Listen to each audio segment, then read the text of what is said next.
Este é o Eduquê, podcast em português que promove a partilha de conhecimento qualificado por ativistas e académicos sobre questões atuais da educação. Eu sou Rui da Silva, pesquisador e presidente da direção do Centro de Estudos Africanos da Universidade do Porto de Portugal.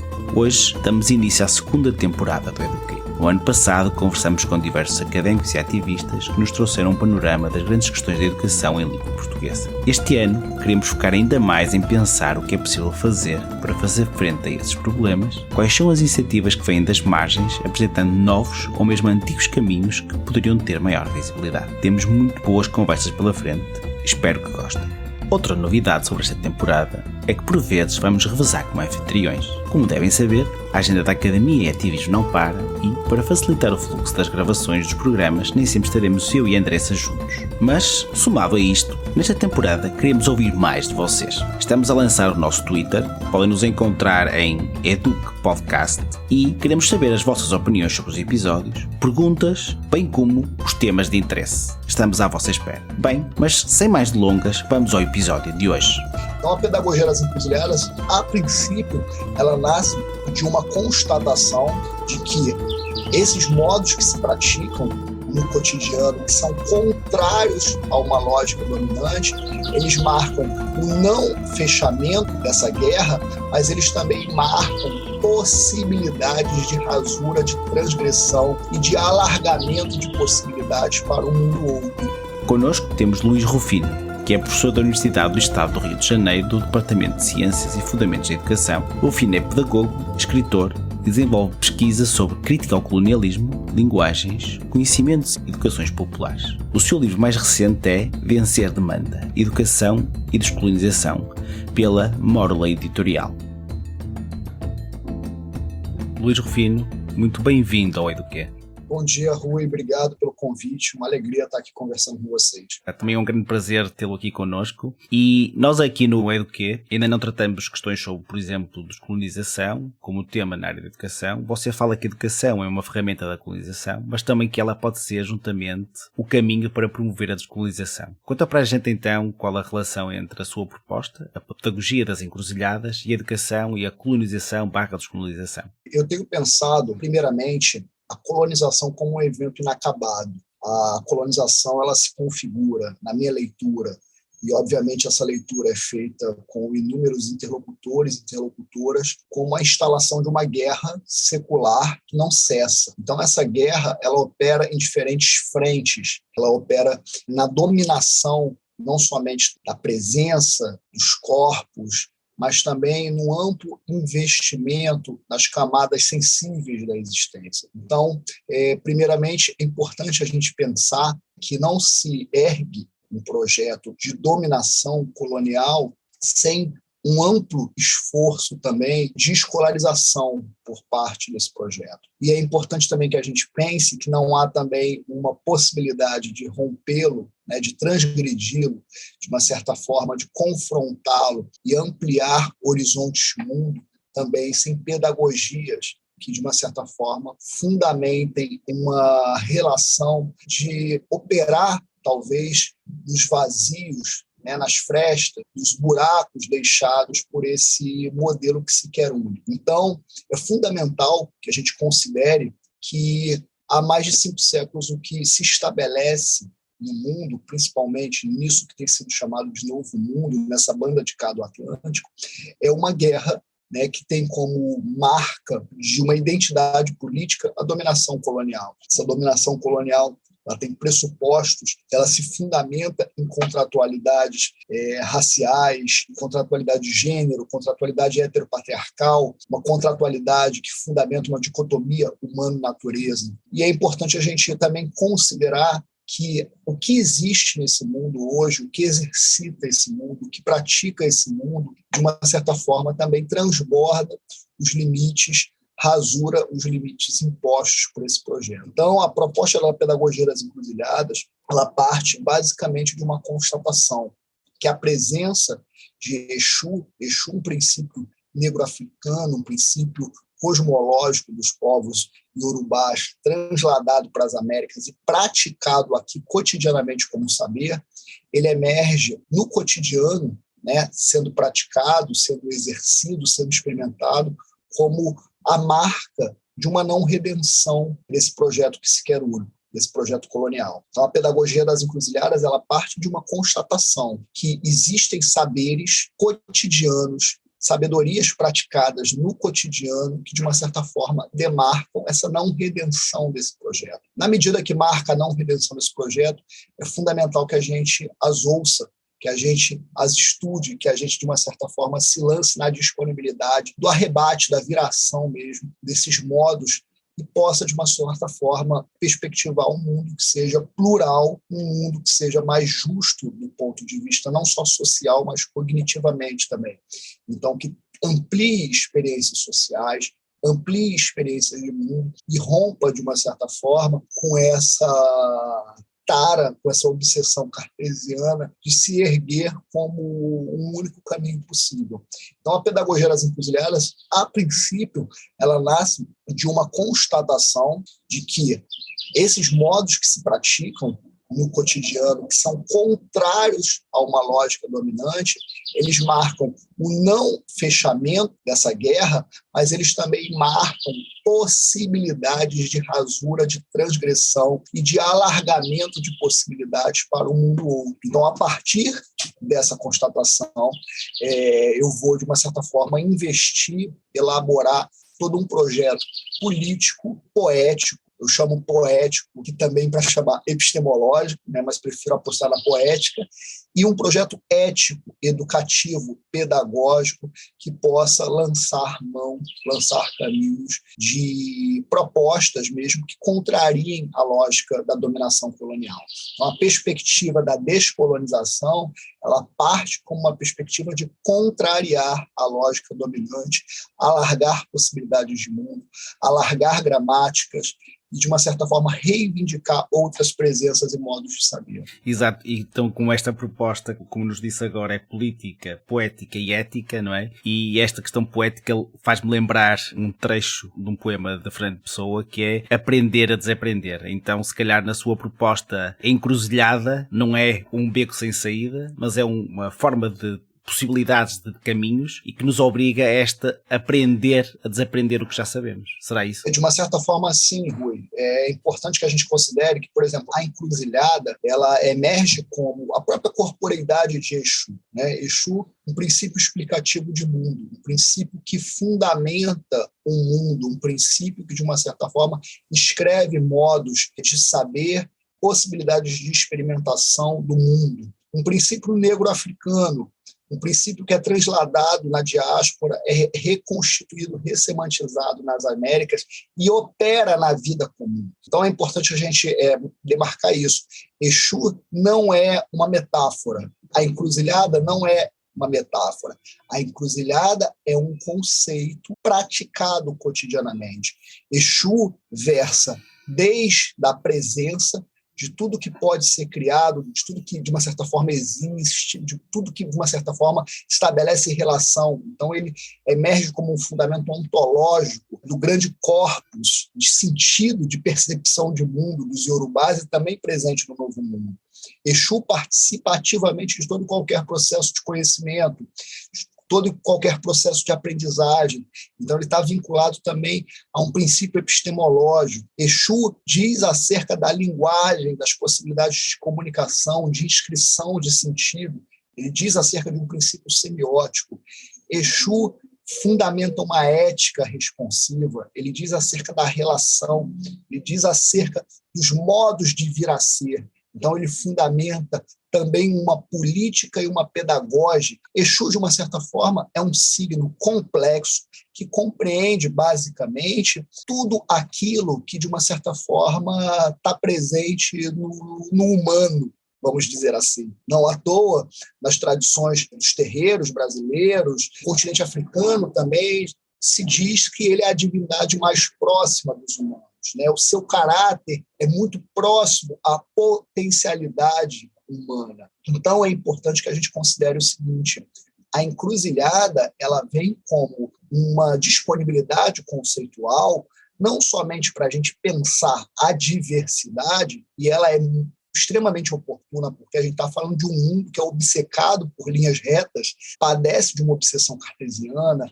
padece de uma lógica acumulativa, padece de um senso, né, de hierarquização e de poder centrado numa ideia de localidade, de localismo que sequer única, se reivindica como centro, e ela não é centro. Na encruzilhada, você tem uma impossibilidade de você reivindicar o centro, porque todo centro acaba sendo uma esquina. Toda esquina, de uma certa forma, é centro. Na encruzilhada, o que opera e o que impera é a possibilidade de relação. Então, a encruzilhada, ela nos tem muito a dizer, não sobre essa condição limite, como você bem citou, mas sim como um lugar de chegada, como um parâmetro radical para a gente pensar não só a existência, mas para a gente pensar também as possibilidades de relação. Essa relação, ela fundamentalmente, ela implica uma capacidade de responsabilidade, ou seja, não há como existir, não há como responder ao mundo, responder à vida, se você não o faz de maneira responsável, porque você está fadado, de uma certa forma, à relação, a ter marcado, a ter a todo tempo dado uma espécie de acabamento provisório a partir do outro, a partir da mão do outro. Então, a encruzilhada, ela chama a atenção disso, ela convoca esse primado ético da relação. Veja bem, por que ela é muito perigosa para o pensamento que se quer único e para os modelos que são obcecados pela retidão castradora da diversidade, da experiência e da alteridade. Porque, de fato, ela vai questionar e ela vai colocar como uma impossibilidade essa invenção do outro como algo menor, como algo subordinado que fundamenta todo esse projeto de dominação. Então, ela inverte um pouco isso.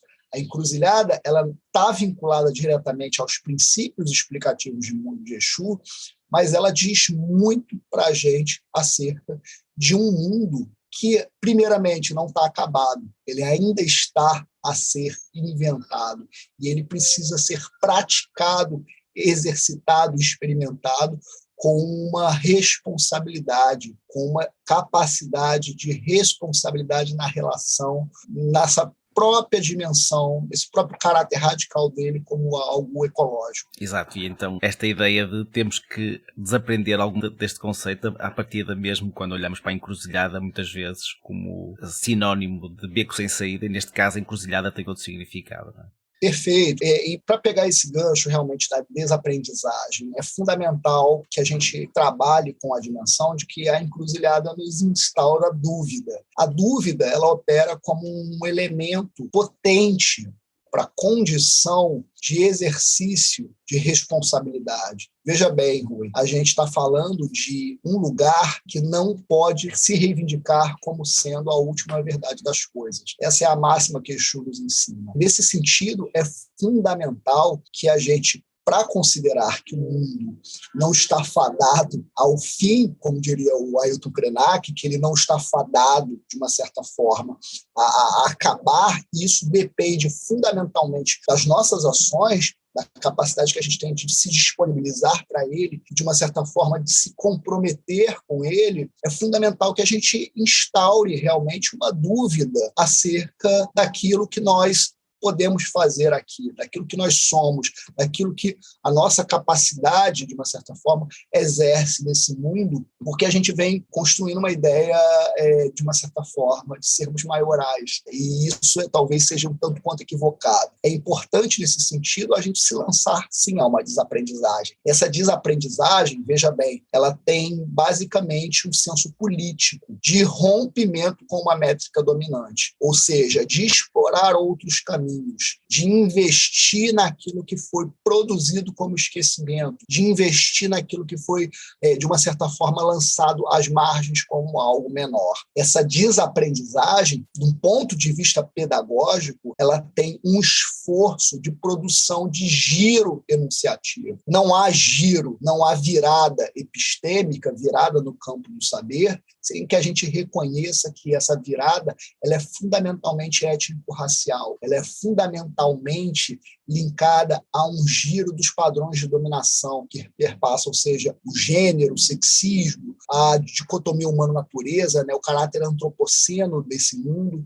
É fundamental que a gente aprenda outras experiências, possibilite outras conversações e, nesse sentido, se lance a outras possibilidades de vir a ser. A tarefa da descolonização ela é fundamentalmente uma tarefa pedagógica, ela é uma tarefa de cerne educativo, assim como, talvez, a principal tarefa da educação para a gente, nesse mundo de cá, falando do Brasil, seja nos libertarmos, confrontarmos esse paradigma de dominação. Exato. E é interessante que nesta nossa conversa eu estava-me a lembrar do antigo político português e pelo que eu vou dizer dele, vocês já vão perceber qual era a perspectiva política dele, não é? Que foi primeiro-ministro, foi presidente e uma frase muito conhecida dele era que não tenho dúvidas e raramente me engano. Por isso podem perceber que tudo que nós estamos a conversar, falamos até agora, para este senhor não tinha muito sentido. Mas olhando agora para o que falamos até ao momento e tendo em consideração que o Luís incorpora no seu trabalho esta ideia dos conhecimentos invisibilizados, fala, e como falou agora em Exu, mas também fala em Axé, fala em Mandinga, e tendo em consideração que algumas destas palavras podem ter significados diferentes, neste caso lembro-me especificamente da palavra Mandinga, que tem um significado na Guiné-Bissau e pode ter outro, por exemplo, em Cabo Verde, e tendo em conta esta potencial diversidade de ouvintes, pode-nos explicar melhor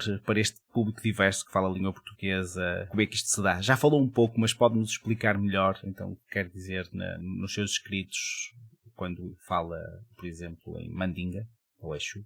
Então, a Mandinga, na Pedagogia das Encruzilhadas, ela aparece como uma espécie de conceito, uma noção que diz basicamente acerca das inteligências do corpo como um lugar de pensamento. Diz acerca do saber corporal.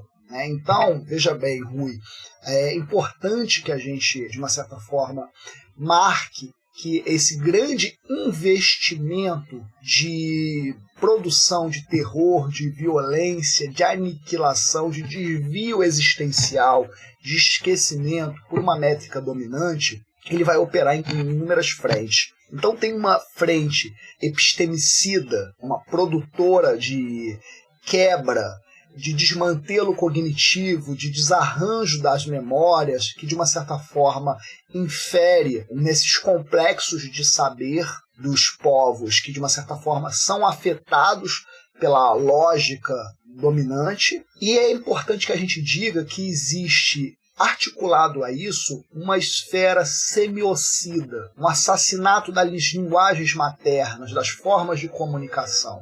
Isso implica também numa esfera comunitaricida, numa quebra, num desmantelo, numa ofensiva nos arranjos comunitários, que de uma certa forma implica um impacto profundo nos modos cotidianos de ritualização da vida.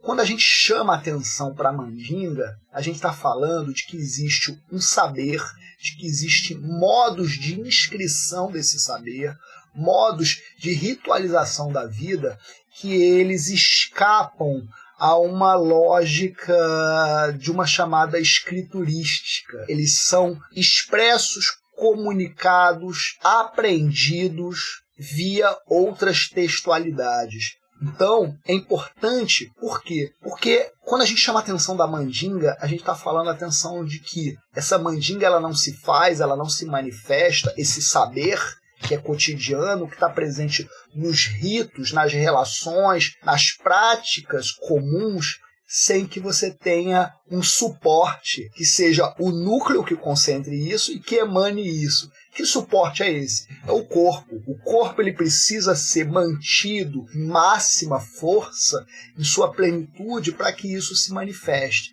E a gente está falando do corpo como um lugar talvez de primeiro ataque, de máxima concentração das ofensivas desse sistema de terror. Então, na lógica colonial, esse corpo ele vai ser assassinado, ele vai ser encarcerado, ele vai ser estuprado, ele vai ser humilhado. A humilhação entra como uma esfera característica das lógicas de dominação das ofensivas feitas nessa guerra, e é importante que a gente chame a atenção que esse corpo, pode ser o corpo ameríndio, o corpo indígena, o corpo negro, o corpo feminino, o corpo da criança, o corpo não humano, o corpo de uma certa forma da floresta, vamos pensar assim, do rio, ele vai de uma certa forma resguardar memória e força de comunicação, de expressão e de relação, de aprendizagem nas mais diferentes culturas. A mandinga ela se expressa como isso, como uma espécie de inteligibilidade que rompe com uma espécie de monorracionalidade, com uma espécie de monologia do saber. Então a gente está falando de um conceito que comunica e dialoga com as mais diferentes práticas de saber, nesse contexto de uma guerra que está se instalando num mundo que é atravessado por diferentes maneiras de ser, de estar e de praticá-lo. Então, veja bem, tem uma dimensão presente no que tange a semântica, que ela está implicada a uma espécie mesmo de metafísica. Então, a mandinga é como que, de uma certa forma, a gente está no cotidiano, se relacionando com inúmeras tradições, culturas, experiências mundo que, de uma certa forma, compreendem esse mundo e as formas de fazer política, de disputar a vida, de constituir saber, de constituir sociabilidade, de constituir maneiras de proteção da comunidade a partir de outras maneiras. E da sua experiência, que também trabalhando na universidade trabalha com professores, não é? Como já tínhamos falado, não agora, mas em off, como estes saberes invisibilizados, na sua experiência de trabalho com os professores, como é que estes saberes invisibilizados e esta perspectiva desta sua proposta pedagógica, como é que é recebida pelos professores e como é que eles transferem isto ou transportam isto para o seu cotidiano? Da sua experiência, o que é que nos pode contar? Eu atuo como professor na Universidade Estadual do Rio de Janeiro, a UERJ, e trabalhando basicamente na formação de professores, professoras, tendo um público majoritariamente de mulheres negras, residentes da periferia, que é da região metropolitana do Rio. E o que eu tenho percebido? Não só a universidade, como a escola, de maneira geral, são espaços de disputa e são espaços de confluência de inúmeros saberes. Obviamente, essa dimensão confluente, ela opera margeada pelo conflito. Esse conflito, ele traz, de uma certa forma, um cotidiano, uma percepção, uma instância um tanto caótica para as relações que estão se dando ali. Veja bem, esses espaços, eles estão marcados por uma espécie de dominação da agenda curricular do Estado colonial. Agora, isso não quer dizer que os corpos que estão ali praticando esse espaço, eles não estejam munidos, atravessados, tocados, afetados e vibrantes a partir de outras experiências. Então, talvez o que nos caiba, enquanto educador, seja um tanto quanto de sensibilidade nessa encruzilhada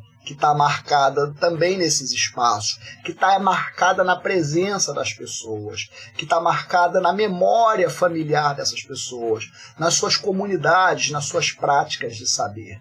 Então, é extremamente importante que a gente perceba isso e tenha o sentido, e aí o sentido na noção mesmo de sentir, de perceber via uma dimensão de estado da presença ali, que isso que eu estou chamando aqui de construto colonial, de marca colonial, de herança, carrego colonial, ele nos forja. Então, veja bem, eu trabalho com disciplinas que estão muito vinculadas ao campo da psicologia da educação. Então a gente está basicamente discutindo aprendizagem, desenvolvimento humano, a gente está discutindo experiência, a gente está discutindo linguagem. Eu não tenho como debater essas questões em sala de aula, tendo interlocução com os mais diferentes autoras do mundo todo, se eu não considero que existe um recorte, existe um elemento que é estrutural e estruturante na vida, na linguagem, na conversação, naquele tempo, espaço, que perpassa, por exemplo, essa identidade política dessas estudantes que são mulheres negras moradoras da periferia, praticantes de um mundo a partir dessa condição. Então, qual que é a dimensão subjetiva, qual que é o texto que está posto ali, mesmo que não seja dito? Eu percebo e eu tenho investido por perceber e entender que isso precisa ser tratado, que é na universidade, é na escola, é na educação infantil, é em diferentes tempos e espaços que a gente precisa trabalhar isso cotidianamente. É a discussão do agora, do tempo presente, do que, de uma certa forma, se manifesta nesse encontro corriqueiro da sala de aula, mas que diz acerca de um presente que se expande e que, de uma certa forma, traz toda essa dimensão de um tempo outro, de um tempo dito passado, para essa experiência do agora. Então, eu estou entendendo que a escola, que a universidade é um espaço de disputa. Quando eu entendo isso, quando eu compartilho isso, eu tenho a resposta de que isso já está posto como pauta, como agenda na vida dessas pessoas. Entende? Então, a pedagogia das encruzilhadas não é uma chave teórico-metodológica que ela vai fazer uma mágica de operar a descolonização como se fosse um passe fantástico, como se fosse dormir de colonizado para acordar descolonizado. Mas é, de uma certa forma, uma capacidade de adentrar e escavar a vida comum e perceber como que esses conflitos, mas também como que essas potencialidades já estão inscritas nos modos cotidianos, nas práticas comuns, na cultura, na memória, nas experiências dessas pessoas. Para fecharmos esta nossa conversa e fazendo o meu ponto para o que falou e olhando também encruzilhada como um caminho para várias possibilidades, não um beco sem saída, e tendo por base também a sua experiência, que conselho dá a quem está na linha da frente da educação, tendo em conta estes aspectos que falamos? Então, é importante a gente pensar isso assim. Eu considero a educação, Rui, como talvez um fenômeno comum a toda e qualquer possibilidade de estar no mundo, existir nesse mundo, experimentar nesse mundo. Então, quando a gente fala da educação nesse sentido, ela traz um senso de responsabilidade para todos os viventes. A educação está radicalizada na vida. É importante que a gente diga isso, debata isso com toda franqueza e coragem, que é o seguinte: a educação é um lugar extremamente vampirizado, capturado por uma lógica dominante, uma lógica colonial, que faz uso dela de maneira muito dissimulada. Então, faz de fato uso dela pensando a vida como algo meramente utilitário, pensando lógicas de conversão, pensando lógicas de castração da experiência. E a educação não tem absolutamente nada a ver com isso. Educação é um fundamento ético. A educação está vinculada à possibilidade de vir a ser, ou seja, de nos constituirmos na relação com os outros. A educação diz acerca da responsabilidade para com o mundo. É importante que a gente discuta isso. Então, não há possibilidade de você estar no mundo, independente se você passa ou não pela escola, sem que você seja afetado pela educação. Agora, é importante que a gente discuta e defenda que a escola é um lugar importante para esse modelo de vida que a gente, de uma certa forma, tem praticado. E que a escola precisa ser disputada, a escola precisa ser defendida, a escola precisa, de uma certa forma, ser democratizada no campo também da experiência do saber.